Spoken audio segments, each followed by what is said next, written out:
Jangan lupa Pak Peter dan teman-teman lainnya. Ya.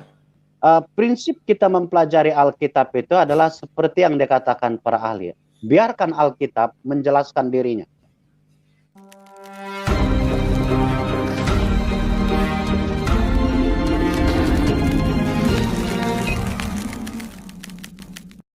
Dengan Yohanes 15 itu Pak, yang ketika Yesus berkata penghibur yang akan kuutus dari Bapa datang, yaitu Roh kebenaran yang keluar dari Bapa. Itu gimana? Ya, itu berbicara tentang oknum itu berbeda, tetapi dia berasal dari keesaan itu loh. Apa bedanya dengan penyebutan Ulangan pasal 6 ayat yang keempat? Coba baca ayat itu baik-baik. Ulangan pasal yang ke-6 ayat yang keempat itu. Itu jelas sekali ya. Ada identifikasi kemerdekaan oknum, ya, kemerdekaan oknum. Tetapi di situ juga ada perbedaan yang dinyatakan sebagai unity. Perhatikan, ya, di situ dikatakan dalam ayat yang 4 itu, dengarlah hai orang Israel, perhatikan. Tuhan itu di situ huruf besar semua. Oke. Nama diri Allah yang bahasa aslinya itu adalah Yahweh. Jadi itu tunggal. Kalau nanti orang Israel, karena ini nama diri, karena orang Israel itu sangat sopan terhadap Allah, lalu mereka tidak mau menyebut nama diri itu secara langsung, lalu mereka menggantinya menjadi Adonai. Adonai itu adalah bentuk jamak. Ya, bentuk jamak. Dikatakan di sini, Tuhan itu Allah kita. Saya sudah jelaskan minggu lalu bahwa kata Allah itu Elohim. Eloah ditambah akhiran im. Jamak maskulin. Ya. Jadi dia yang tunggal itu adalah Elohim, Allah yang jamak. Gitu. Jelas ya? Nah, lalu dikatakan di situ dalam bagian yang kedua, Tuhan itu Esa. Nah, kata Esa di situ ehad, bukan kata dalam pengertian satu numerik. Tapi kata Esa itu berbicara tentang kesatuan dari mungkin satu, mungkin dua, mungkin tiga oknum.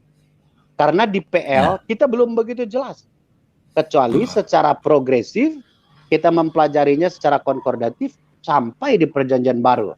Lalu kita tahu bahwa ada tiga oknum yang berulang-ulang kali dibicarakan sebagai berbeda, tetapi memiliki kualifikasi kealahan yang sama, baik sifat moral maupun non-moralnya. Pertama itu Bapa, kedua Tuhan Yesus, dan Roh Kudus.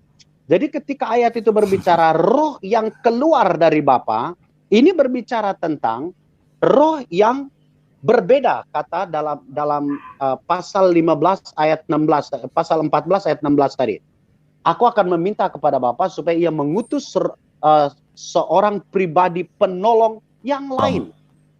Nah, kata yang lain itu alos, ya, berbeda tapi sejenis. Dari berbeda seperti Yahweh ini, dia oknum pribadi merdeka mandiri, tetapi tidak terlepas dari keesaan yang ehad itu, yang unity. Berarti implisit di dalam otak kita ada pribadi lain yang mengikatnya sebagai tidak mungkin dapat dipisah-pisah. Nah, jadi kata itu keluar dari Bapa itu bicara tentang dua hal itu.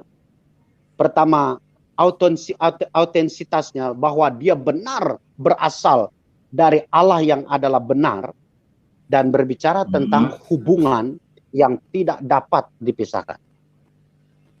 Jangan lupa Pak Peter dan teman-teman lainnya. Prinsip kita mempelajari Alkitab itu adalah seperti yang dikatakan para ahli. Biarkan Alkitab menjelaskan dirinya. Kalau kita membaca satu bagian yang lain, lalu itu sukar kita mengerti, atau tidak cukup pernyataan bagian itu untuk menyatakan secara utuh pokok itu, coba baca bagian yang lain. Pasti akan ada penjelasannya.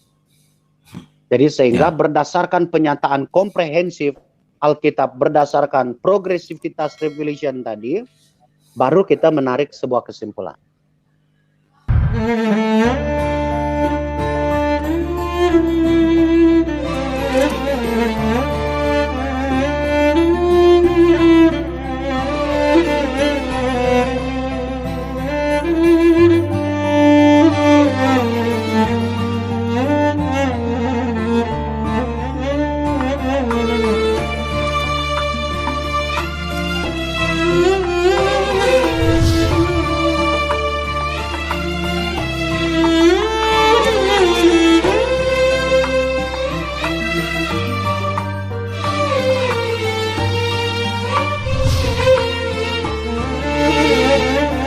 إلى متى يا رب تنساني كل النسيان؟ تعالى وأعن ضعفي وزد إيماني، فقل الحمل علي